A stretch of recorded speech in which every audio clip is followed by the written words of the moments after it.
What is the tip credit, and how does it affect server pay?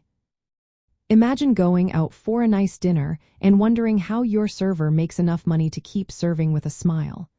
Well, a big part of that answer involves something called the tip credit. The tip credit is a legal rule that allows restaurant owners to pay servers less than the usual minimum wage. But how does that work exactly? Let's break it down. In many restaurants, tipping is a big part of how servers earn their income.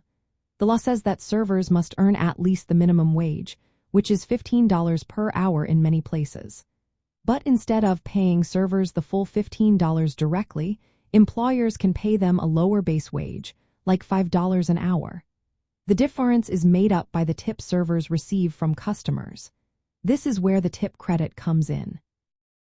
It lets employers count a portion of the tips toward meeting the minimum wage requirement. For example, if the minimum wage is $15 per hour, an employer might pay a server only $5 an hour in wages.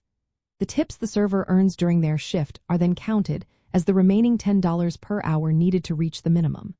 If the tips don't add up to that amount, the employer has to make up the difference. So, if a server earns only $8 in tips, the employer must pay the extra $2 per hour to reach the $15 minimum. This system is common in full-service restaurants where tipping is expected and can be a big part of a server's earnings. The federal law, called the Fair Labor Standards Act, allows employers to pay as little as $2.13 per hour in direct wages, as long as tips bring the total up to at least the federal minimum wage of $7.25 per hour. Some states have higher minimum wages and stricter rules, so the exact rules can vary. To qualify for the tip credit, servers must regularly earn at least $30 in tips each month and spend most of their time doing tip-producing work like serving customers. There are rules about how much time they can spend on tasks that don't generate tips, often called the 80% rule. Servers should spend at least 80% of their working hours on tip duties to qualify for the tip credit. From a cultural point of view, tipping is a way for customers to reward good service. The tip credit system helps keep restaurant prices lower because employers don't have to pay full minimum wage directly. It also motivates servers to provide good service since their tips directly impact their earnings.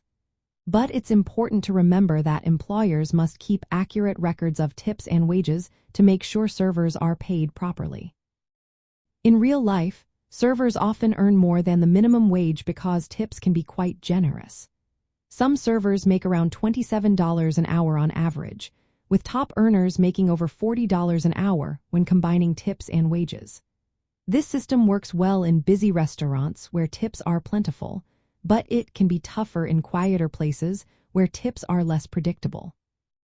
Employers need to tell servers if they are using the tip credit system and follow strict rules for recording tips and wages.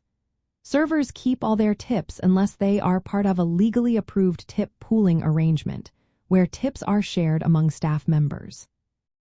So, in simple terms, the tip credit allows restaurants to pay servers a lower base wage because tips make up the difference to meet minimum wage laws. It helps keep menu prices affordable and encourages good service, but it also means restaurants have to be careful to follow the rules to make sure servers are paid fairly.